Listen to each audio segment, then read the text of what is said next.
मार्क्सवादी communist party की ओर से आज जामुड़िया के वीडियो कार्यालय के सामने विरोध प्रदर्शन कर ज्ञापन सौंपा गया है। आपको बता दें कि इस मौके पर मनरेगा के काम को फिर से शुरू करने वाले जो मजदूर हैं उनको उनके कानूनी अधिकार प्रदान करने, आवास योजना के तहत जो लोग घर के दावेदार हैं उनका घर प्रदान करने की मांग की गई है। इसके अलावा अवैध बालू उत्खनन को रोकने की भी मांग की गई है। इसके साथ ही स्थानीय लोगों ने इस तरह के विभिन्न समस्याओं के बारे में बताया और इन्हीं मांगों के समर्थन में आज जामुड़िया के वीडियो को ज्ञापन सौंपा गया। साथ ही तुरंत इन समस्याओं के निराकरण की मांग की गई है। আমরা বিডিও সাহেবের কাছে বিক্ষোভ করছি।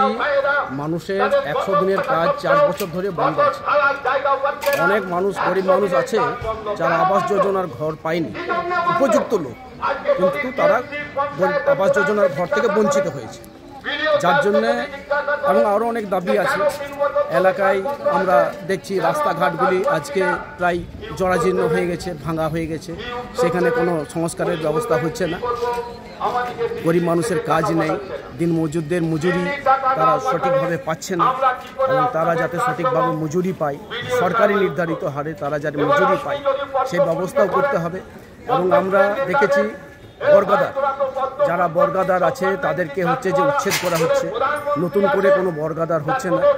পাট্টা জমি, যারা পাট্টা জমিতে বসবাস করছে তাদেরকেও উচ্ছেদ করে দেওয়ার একটা ব্যবস্থা করা হচ্ছে। পাট্টা জমি বিক্রি হয়ে যাচ্ছে, কিভাবে বিক্রি হচ্ছে আমরা জানি না, বিক্রি হয়ে যাচ্ছে, মালিক পক্ষ বিক্রি করে দিচ্ছে, সেখানে পাট্টাদার তারা বঞ্চিত হচ্ছে। এবং আমরা আরেকটা জিনিস যেটা আমরা লক্ষ্য করছি যে আমাদের দরবরডাঙ্গা জল প্রকল্পের যে পানীয় জল, সেই পানীয় জল আমাদের এলাকায় যেগুলো চলছে সেখানে দেখছি দূষিত জল আসছে এবং সেই জল পান করে সাধারণ মানুষের, অনেক মানুষের ডায়রিয়া হয়ে যাচ্ছে, পেটের গন্ডগোল হয়ে যাচ্ছে এবং তারা পরিশুদ্ধ পানীয় জল পাচ্ছে না। অথচ পরিশুদ্ধ পানীয় জল দেওয়ার কথা তাদের। এবং ওই যে তারাডাঙ্গা, তারা কোলেরি আছে, তারা মাইন্সের কোলেরি, সেই কোলেরির জল নাকি ফেলে দেওয়া হচ্ছে, যার ফলে সাধারণ মানুষ কিন্তু এখন প্রচণ্ডভাবে পানীয় জলের জন্যে তাদের নানা রকম রোগের সংকটে দেখা দিচ্ছে। এই দাবি দাওয়াগুলো আমরা বিডিও সাহেবের কাছে রাখছি। এবং তাছাড়াও আমরা দেখছি যে এলাকায় অবৈধভাবে বালি উত্তোলন চলছে, বালি চলাচল হচ্ছে। যদি বৈধভাবেই হয় সেটা চলুক, আমাদের আপত্তি নেই, কিন্তু বৈজ্ঞানিকভাবেই হোক। আজকে আমরা দেখছি যে নদীতে প্রায় মাটি দেখা দিয়েছে, বালি নেই বললেই চলে। আগামী দিনে বন্যার সময় প্রচণ্ড বন্যার সম্মুখীন হবে এলাকার সাধারণ মানুষেরা যারা ওই নদীর ধারে বসবাস করে।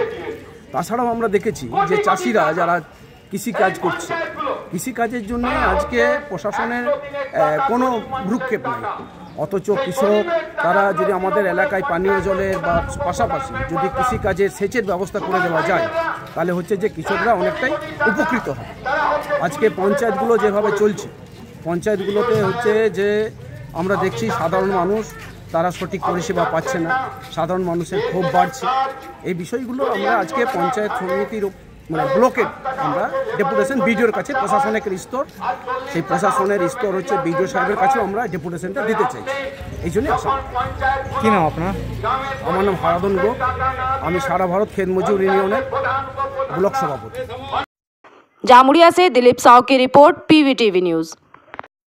नियमित अपडेट एवं दुनिया भर की ताज़ा खबरों के लिए हमारे फेसबुक पेज को फॉलो एवं यूट्यूब चैनल को सब्सक्राइब करें।